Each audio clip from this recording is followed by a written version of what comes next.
Hello বন্ধুরা, চলে আসলাম ঝর্ণা smile exercise video নিয়ে।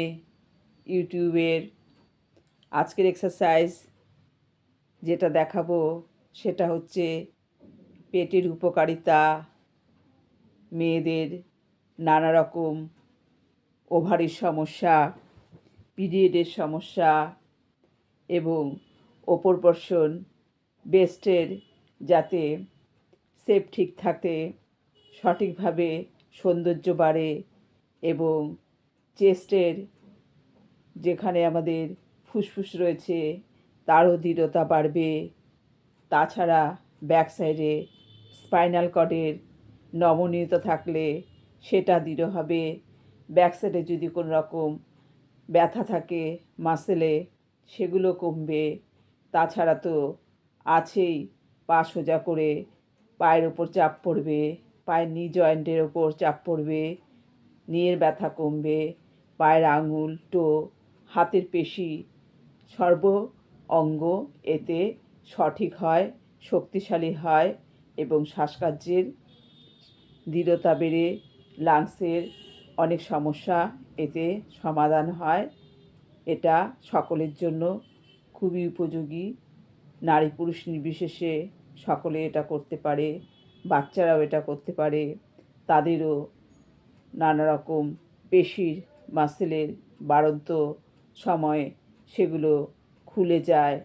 এই সময় অনেক সময় তাদের পেশিতে বাড়বে বলে একটু ব্যথা যন্ত্রণা হালকা বুঝতে পারে না। আমরা অনেক সময় ভাবি খেলছে বলে বা ছোটাছুটি করছে বলে, সেরকম কিছু না, সেটা তো থাকেই।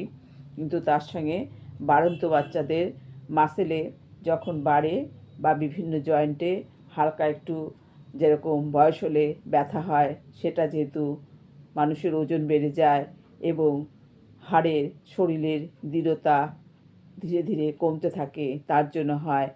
আর বাচ্চাদেরও সেটা হয় হালকাভাবে। একই পদ্ধতি, শিশু বয়স আর বৃদ্ধ বয়স মোটামুটি একই রকমভাবে যায়। বৃদ্ধদের একটু কষ্ট বেশি হয় যেহেতু তাদের বডি ওয়েট বেড়ে যায় এবং শরীরের মাসেল এবং হাড়ের অনেকটাই ক্ষয় হয়ে যায়, কিন্তু বাচ্চাদের সেটা হয় না। কিন্তু এটা করতে পারলে তাদের বৃদ্ধি তাড়াতাড়ি দ্রুততার সঙ্গে পায় এবং তাদের যেরকম সমস্যা হালকাভাবে হয় সেগুলো সেরে যায়। এই আসনটা করার জন্য প্রথমে আমাকে পেটটা নিচে দিয়ে শুয়ে পড়তে হবে এবং হাত দুটো আমার চেস্টের পাশে দিয়ে পেটটা নিচে দিয়ে শুয়ে পড়ব। হাত দুটো আমার চেস্টের পাশে থাকবে, একদম চেস্ট বরাবর থাকবে। এতে চেস্টেরও মহিলাদের বিশেষ করে যাদের চেস্টের একটু ওয়েট বেশি বা শেপ তাদের ঠিক হওয়ার জন্য একটু চেষ্টা করে, তাহলে তাদেরও অনেক এটা উপকারিতা আসে। শ্বাস নিতে নিতে উঠে যাব, উঠে 10 সেকেন্ড থাকবো, মনে মনে কাউন্ট করব, সাথে সাথে নেমে যাব। শ্বাস নিতে নিতে উঠবো, 1 2 3 4 5 6 7 8 9 10। একটু সুবিধার জন্য কাউন্ট করছি, কিন্তু এটা মনে মনে করতে হবে। 1 2 3 4 5 6 7 8 9 10। মিনিমাম 5 বার, ম্যাক্সিমাম যাদের সমস্যা থাকে তারা বেশি করতে পারে। 1 2 3 4 5 6 7 8 9 10। 1 2 3 4 5 6 7 8 9 10। এভাবে 5 বার হয়ে যাওয়ার পর একটা হাতের উপর আরেকটা হাত যতটা বুকের নিচে নিয়ে যাবে তত মেরুদণ্ড সোজা হবে এবং যাদের কোমরে বা পিঠে একটু ব্যান্ড হয়ে যায়, কুঁজো টাইপের হয়ে যায়, তাদেরও সমস্যা থেকে বেরিয়ে আসতে পারবে। এখন যতটা হাত নিচে যাবে দিতে হবে এবং নাভি পর্যন্ত শ্বাসের সঙ্গে উঠতে হবে সোজা হয়ে। 1 2 3 4 5 6 7 8 9 10। ধীরে ধীরে শ্বাস সাথে সাথে নামতে হবে, চোখগুলো কপালের দিকে থাকবে। 1 2 3 4 5 6 7 8 9 10। 1 2 3 4 5 6 7 8 9 10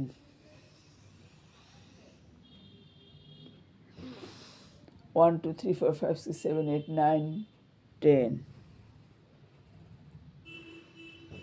1 2 3 4 7 8 5 6 7 8 9 10 শ্বাস ভরে বলে একটু কষ্ট হয়, কিন্তু মনে মনে কাউন্ট করতে হবে। একটু বিশ্রাম করে নিতে হবে, গাল ফেলে একবার ডান দিক একবার বাঁ দিক। তারপরে আবার চেস্টের পাশে হাত চলে আসবে। আমি উল্টো পায়ের যেদিকে ঘুরবো তার উল্টো পায়ের হিলের দিকে তাকানোর চেষ্টা করব, পুরো বডিটা সোজা হয়ে যাবে। 1 2 3 4 5 6 7 8 9 10 1 2 3 4 5 6 7 8 9 10 1 2 3 4 5 6 7 8 9 10 1 2 3 4 5 6 7 8 9 10 এভাবে 3টে পোজ করে নেওয়ার পর একটু থুতনিটা রেখে বিশ্রাম করতে হবে। বিশ্রাম করার পর এই ভুজঙ্গাসন করার পর আরেকটা আসন আছে, যেটা পুরো থুতনি আর বডি নিচে থাকবে, একটা করে পা ওপরে উঠে যাবে। এই ভুজঙ্গর পর এটাকে করতে হয়, তাহলে ব্যালেন্সটা ঠিক থাকে। প্রত্যেক যোগাসনই বলা হয় ব্যালেন্স ঠিক রাখার জন্য, একটা করলে আরেকটা করলে তার উপকারিতাটা বেশি পাওয়া যায়। থুতনিটা নিচে থাকবে, এবার একটা করে পা পুরো ওপরে স্ট্রেট হয়ে যতটা যাবে ততটাই ওঠাতে হবে, আর বডিটা নিচের দিকে নেমে আসবে, পাটা উপর দিকে উঠে যাবে। এটাকে বলা হয় শলভাসন। 1 2 3 4 5 6 7 8 9 10 1 2 3 4 5 6 7 8 9 10 1 2 3 4 5 6 7 8 9 10 1 2 3 4 5 6 7 8 9 10 এভাবে 3 থেকে 5 বার করার পর পিঠের ওপরে হাত চলে যাবে। এবার একটা হাত সামনে, যে হাতটা সামনে যাবে তার উল্টো হাতটা উঠবে, যে হাতটা সামনে যাবে তার উল্টো পাটা উঠে যাবে। 1 2 3 4 5 6 7 8 9 10 1 2 3 4 5 6 7 8 9 10 1 2 3 4 5 6 7 8 9 10 1 2 3 4 5 6 7 8 9 10 এভাবে শ্বাসের সঙ্গে আবার একটু চেস্ট পর্যন্ত উঠতে হবে।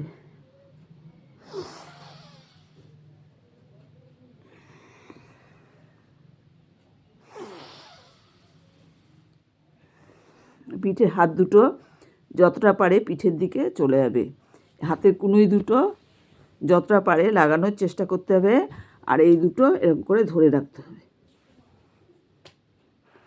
আঙুলগুলো ধরে রাখতে হবে।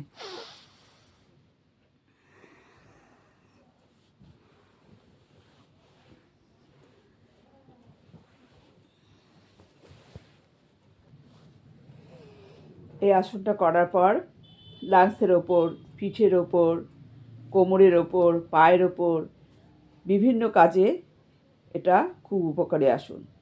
তাই জন্য এই আসনটা করার পর একটু আমার ব্রিদিং করতে হবে। ব্রিদিংয়ের যেটা মুদ্রা হবে সেটা হচ্ছে এই আমার বৃদ্ধাঙ্গুলের কাছে এই অনামিকাটা এখানে টাচ করবে, আর এই 3টে আঙুল আমার সোজা থাকবে। এই বৃদ্ধাঙ্গুলের কাছে এই মুদ্রায় বসে আমি একটু নর্মাল ব্রিদিং করব, নাক দিয়ে নেব, সেটা মুখ দিয়ে ধীরে ধীরে ছাড়ব।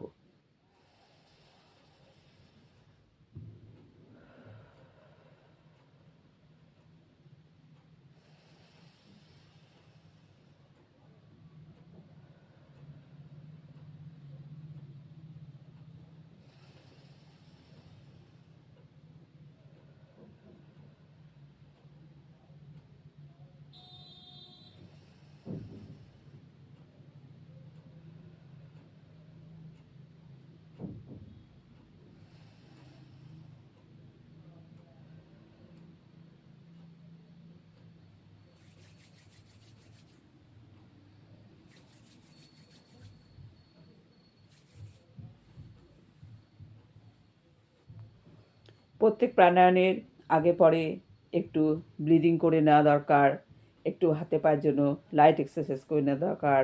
তাহলে কখনো শিরা মাসলে টান ধরে না, এবং প্রেশার টেশার বা ব্লাড সার্কুলেশনের জন্য এটা খুব দরকারি।